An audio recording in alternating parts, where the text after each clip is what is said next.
Hello YouTube, this is Floyd Mayweather versus Ricky Hatton, the fight film breakdown. Round number one starts when Hatton rushes Mayweather into the corner. Mayweather holds, the referee has to come and break it up. Look at the positioning of Hatton's hands. Okay, now look at the positioning for Hatton's hands. So, in return, watch what Mayweather does. Option number one, hit and move, orchestrated by Mayweather upon Hatton. Now let's try to take a look at an example of option number two. Quick left hook lands on the button for Mayweather.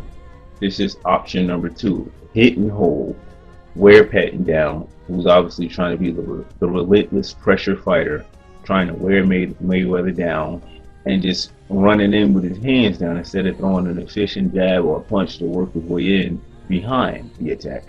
And instead, Mayweather's going to pop him, hold him, pop him, get away, and pop him, and eventually start landing combinations. This maneuver, while wearing down your opponent, also buys you time on the clock.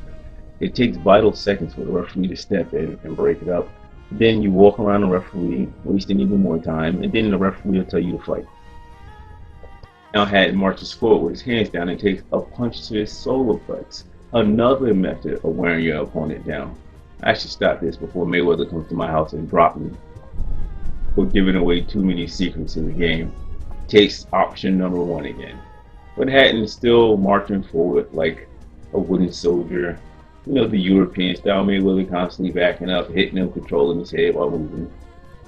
Next, Mayweather into a corner, receives a right hand for his trouble, and we go to option number two, hold and grab. Now we're about to see an instance where Hatton actually came in behind some type of punch. I guess you can call it like a double or triple jab, and Mayweather is forced to back up. Right now I'm just pointing out the obvious that when Hatton leads with a punch instead of his head, Mayweather has to respect the pressure that he's putting on him, but when he doesn't, he simply gets popped. You'll see. To know that this is not soccer or football, this is boxing. You need to either have your hands up to protect yourself when you're walking forward, or be throwing some punches. We start off round number two with Ricky Hatton coming out more aggressive, determined to trap Mayweather. He catches Mayweather, but now he's kind of like smothering his punches, and they're not really that effective. And Mayweather's plan is just to land straight down the middle and catch him while he's coming in. As the round progressed, Hatton would continue to chase Mayweather, running into shot after shot, and will be held until the referee will be forced to break it up. Mayweather will hold after landing powerful shots. It appeared Hatton and his team had no answer for this but to keep on using his head as a blocking instrument.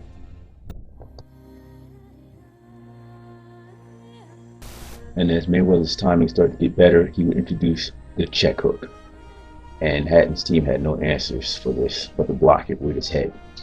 Now we move on to round number three. But first, let's listen to the corner. Listen, all he's gonna do is press. That's all he's gonna do. He can't fight. He gonna get pressure. So relax. Let's pot shot. Pot shot. Relax. Okay? Now we go on to round three with Floyd and Hatton. Hatton begins chasing Mayweather around ineffectively. He's hit and the referee steps in to break it up. Roger just said exactly what I'd said. That's what he's doing, is pot shotting. He's landing clean punches and then tying him up right away, just enough to try to win points.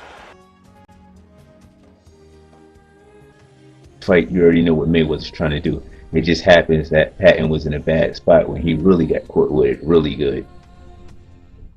We jump into the last minute of the third round and Mayweather lands a UFC type elbow on Hatton. It's getting vicious in there as Mayweather uses control and power shots to rattle Hatton.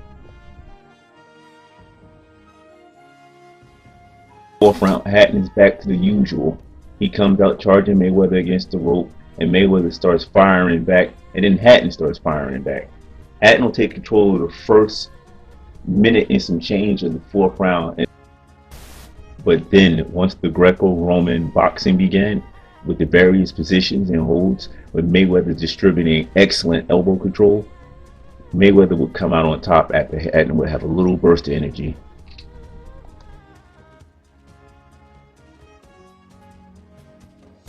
With 1 minute remaining on the clock, Mayweather will land one of the most vicious combinations throughout the fight on Hatton. This is the 5th round. I clearly gave this round to Hatton because I figured he was the more effective with his pressure this round. Because like Mayweather just laid up on the ropes. But what I want you to pay attention to is how Mayweather started off the round. Started off the round with a check hook. Look at that right there. Oh my God. You know, the sad thing in life is that life lessons are usually learned too late. And he gets caught with this hook numerous times. Now, I gave him the round because that was about the only thing that Mayweather did throughout the whole round. And Hatton just mauled him and attacked him. And that's basically.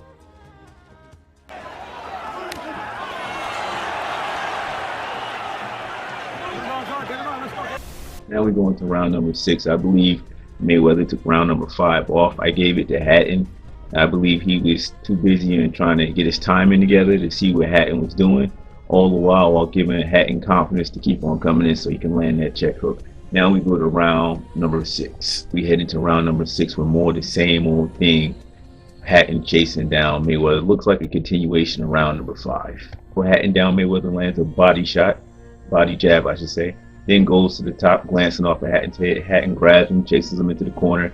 Mayweather lands another check hook. Boy, I tell you, some people just don't learn. Hatton keeps on getting caught by that same punch. Off of the check hook, they both start grappling for position. Hatton gets head control on Mayweather. They both size up going for the punch. Hatton lands first clean on Mayweather's jaw.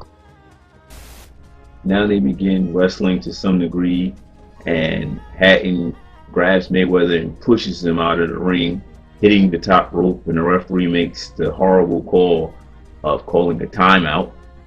Then raises his hand, 1 point deduction, and walks Hatton around the ring with his arm. Very weird, very weird. Hatton turns around to show his appreciation for the call that was made, and the referee rushes in, I guess, to stop him, to protect him. But I think Hatton's anger is aimed at the wrong person. It should be aimed at the referee right here. So now the fight proceeds. Hatton charges in, Mayweather grabs him, they lock up, and now Mayweather looks to be offended by Hatton's reaction, so he starts off with a brutal combination trying to take Hatton's head off.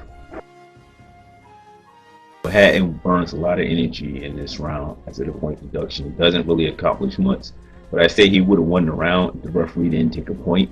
Mayweather just pretty much just coasted through this round, just doing enough, and they resorted to some punches, a lot of wrestling, and that's basically it for the 6th round. Here you see Ricky mauling Floyd in the ropes, and actually Floyd doing what he does often, turn. He never touched him. His hand hit the top rope, although he did try. The referee made a bad call. That sucks. Now to round number 7. He's fighting a different fight, but I think he's more dangerous now the way he's fighting. And incidentally, just to button the discussion about cut technique. We're moving on to round number 8 now, because round 7 is just the same like round 6. It's just more of the same thing. In round number 8, Mayweather starts to open up on Hatton. We believe he dragged him into deep water. He's tired. He wore him down, and now he's going to start to beat him down.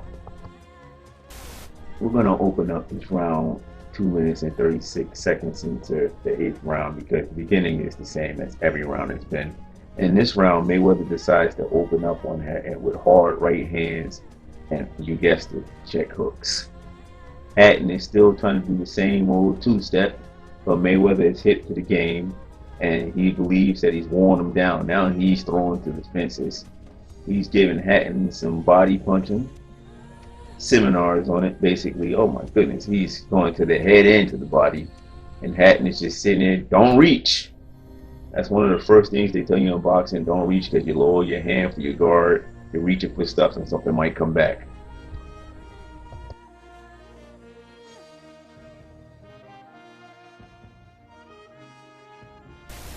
More body shots. I don't think Hatton prepared for this, especially this late in the game. He might as well throw on the towel now, because it's getting bad out there. This is starting to turn into some Arturo Gatti type stuff. God damn it again, Ricky, come on now, let's be serious. How tough you are. You can't keep on taking shots like that Well, this is going to be a conclusion to round number 8. Let's go to round 9 now.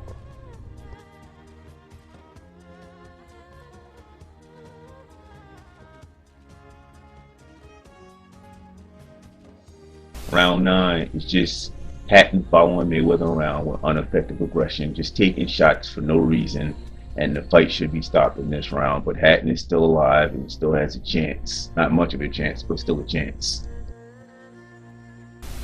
So now after Mayweather takes him for a walk around the ring, giving him shots, he treats him to a variety of body shots to break Hatton down and hold him in place.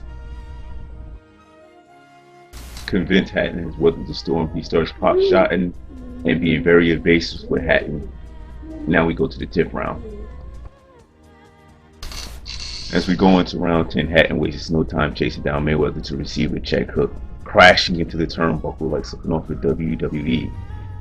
Hatton gets up, but his legs aren't quite with him. As he gets up, Mayweather goes into a combination. Hatton tries to hold him off. He goes shaky leg over to the corner. The referee stops the fight. His towel is also thrown in, and that's the end of the fight, ladies and gentlemen. Mayweather would land 100 punches out of 257 thrown with a percentage of 39% landed. Hatton would throw 309 punches with landing only 52 punches, 17%. Oh my god, this was a slaughter. This was absolutely a slaughter. YouTubers, if you like my content, hit the like button and don't forget to subscribe. That way I can keep on bringing you more content. Have a nice night.